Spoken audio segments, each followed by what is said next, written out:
तो बच्चों कैसे हैं आप सब। मैं उम्मीद करता हूँ आप सब बहुत अच्छे होंगे, बहुत बड़े होंगे। तो भारतीय संविधान सभा का प्रथम लेक्चर हो गया था, यानी फर्स्ट लेक्चर हम लोगों ने देख लिया था। आज हम लोग इसका सेकंड लेक्चर देखेंगे। तो आइए वीडियो को स्टार्ट करते हैं। स्टार्ट करने से पहले सबसे पहले आप चैनल को सब्सक्राइब कर लीजिए, ताकि ऐसे लेक्चर आपको समय समय पर मिलता रहे और फिर तैयारी में बहुत ज़्यादा मददगार और हेल्पफुल होता रहे। तो चलिए वीडियो को स्टार्ट करते हैं। तो सबसे पहले आज हम लोग देखेंगे प्रारूप समिति तक हम लोगों ने देख लिया था। आज प्रारूप समिति से हम स्टार्ट करेंगे, नहीं ड्राफ्टिंग कमेटी से आज हम स्टार्ट करेंगे। तो प्रारूप समिति का अध्यक्ष किसे बनाया गया था? इसे बनाया गया था डॉक्टर B.R. अम्बेडकर को प्रारूप समिति का अध्यक्ष बनाया गया था, जो कि संविधान बनाने के हर एक मामले पर डिस्कस करेंगे, चर्चा करेंगे और बनाने का जिम्मा जो है प्रारूप समिति वालों को ही सौंपा गया था। और इस प्रारूप समिति के सदस्यों की संख्या की अगर बात किया जाए तो सदस्यों की संख्या कितनी थी? सदस्यों की संख्या थी 7। प्रारूप समिति के सदस्यों की संख्या 7 थी। चलिए आइए इसके एक एक मेंबर को देख लेते हैं। एग्जाम में ये भी पूछता है। तो फर्स्ट जो थे वो डॉक्टर B.R. अम्बेडकर थे।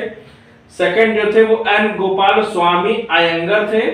थर्ड जो थे वो अल्लादी कृष्ण स्वामी अय्यर थे। और फोर्थ जो है वो कन्हैया लाल माणिक लाल मुंशी थे, ठीक है ना। और पांचवा जो मेंबर था वो था सैयद मोहम्मद सादुल्ला। और छठवां मेंबर था N. माधव राव, ठीक है ना।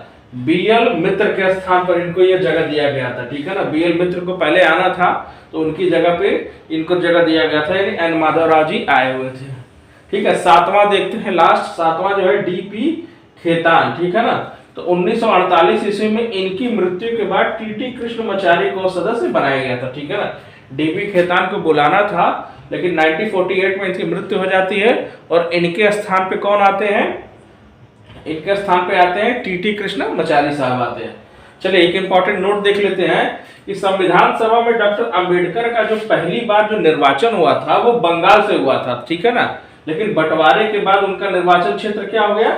बॉम्बे से हुआ। उनको निर्वाचन कहां से किया गया? बॉम्बे से किया गया, क्योंकि बंटवारे के बाद जो है ईस्ट पाकिस्तान में जो है पूरा बांग्लादेश जो है वो चला गया था।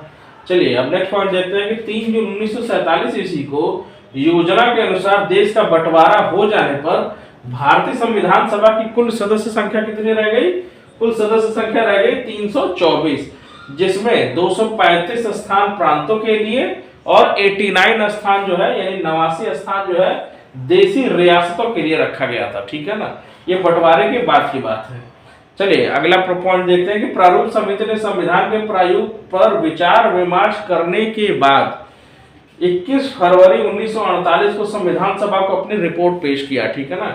विचार विमर्श करने के बाद संविधान सभा में रिपोर्ट जो है 21 फरवरी 1948 को संविधान सभा में किसने पेश किया? तो प्रारूप समिति के मेंबर ने पेश किया था। चलिए अगला पॉइंट देखते हैं कि संविधान सभा में संविधान का जो प्रथम वाचन था, यानी पहला जो डिस्कशन था वो 4 नवंबर से 9 नवंबर 1948 ईस्वी तक चला। सेकंड जो है वो संविधान सभा का वाचन जो है 15 नवंबर 1948 से 17 अक्टूबर 1949 ईस्वी तक चला था, ठीक है ना। और इसका एक थर्ड वाचन भी चला था।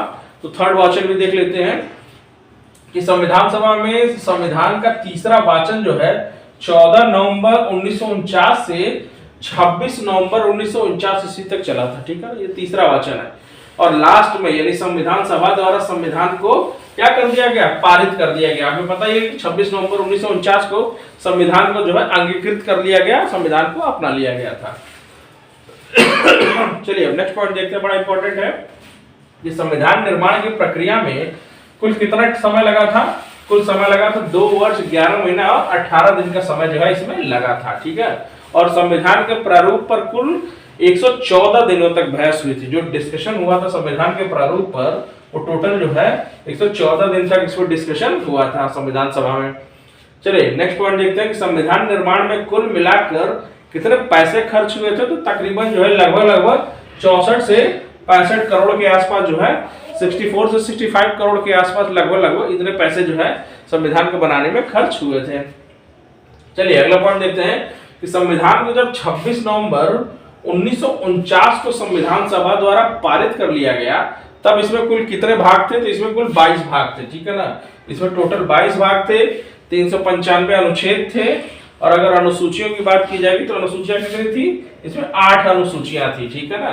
अनुसूचियों की संख्या इस समय कम थी, 22 भाग उस समय भी थे, बाद में भी 22 ही हुए, 395 अनुच्छेद पहले भी थे और जस का तस आज भी है, लेकिन अनुसूचियों की संख्या जो है उस समय 8 ही थी। ठीक है, चलिए नेक्स्ट पॉइंट देखिए।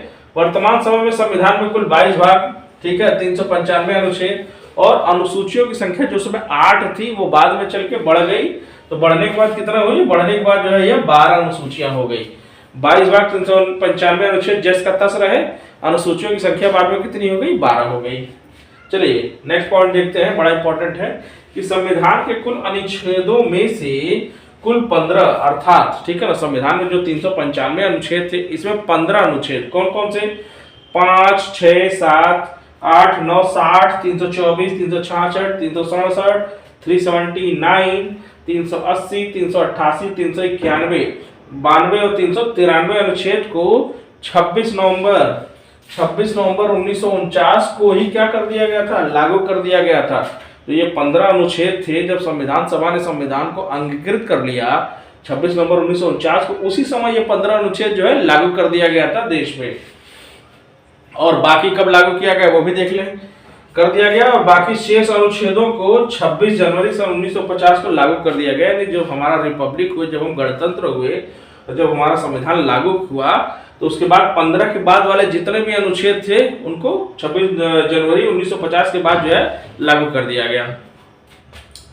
चलिए तो नेक्स्ट पॉइंट देखते हैं कि संविधान सभा की जो अंतिम बैठक हुई वो अंतिम बैठक हुई 24 जनवरी सन 1950 को, और उसी दिन संविधान सभा के द्वारा डॉक्टर राजेंद्र प्रसाद को भारत का प्रथम राष्ट्रपति चुना गया। ठीक है ना, ये किसके द्वारा चुना गया, संविधान सभा के द्वारा चुना गया। ये बात हमेशा याद रखिएगा कि डॉक्टर राजेंद्र प्रसाद को संविधान सभा के द्वारा भारत का प्रथम राष्ट्रपति चुना गया। चलिए नेक्स्ट पॉइंट देखते हैं कि संविधान सभा 26 जनवरी सन 1950 से 1951-52 में हुए आम चुनाव के बाद बनने वाली नई संसद के निर्माण तक भारत की अंतरिम संसद के रूप में काम किया। ठीक है ना, भारत की अंतरिम संसद के रूप में काम किसने किया, संविधान सभा ने 26 जनवरी 1950 से 51-52 में हुए जो आम चुनाव हुए, इसके पहले तक संविधान सभा ने ही अंतरिम संसद के रूप में क्या किया, काम किया। चलिए नेक्स्ट पॉइंट देखते हैं, संविधान सभा ने 1949 में राष्ट्रमंडल में भारत की सदस्यता का क्या किया, सत्यापन किया, और इसने ही 22 जुलाई 1947 को राष्ट्रीय ध्वज को अपनाया। ठीक है ना, राष्ट्रीय ध्वज को कब अपनाया, 22 जुलाई 1947 को, और 24 जनवरी 1950 को राष्ट्रगान को अपनाया गया। ठीक है ना, एवं 26 जनवरी 1950 को क्या अपनाया गया, राष्ट्रगीत को अपनाया गया।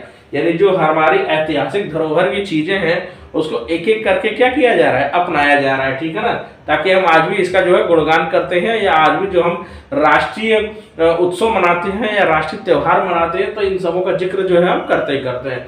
तो बच्चों इस प्रकार संविधान सभा का लेक्चर यही समाप्त होता है, और जाने से पहले आप सब्सक्राइब करना ना भूलिए ताकि ऐसे ही लेक्चर आपको समय समय पे मिलता रहे और आपकी तैयारी में बहुत ज्यादा मददगार साबित होता रहे। चलिए वीडियो देखने के लिए क्या है, बहुत बहुत धन्यवाद।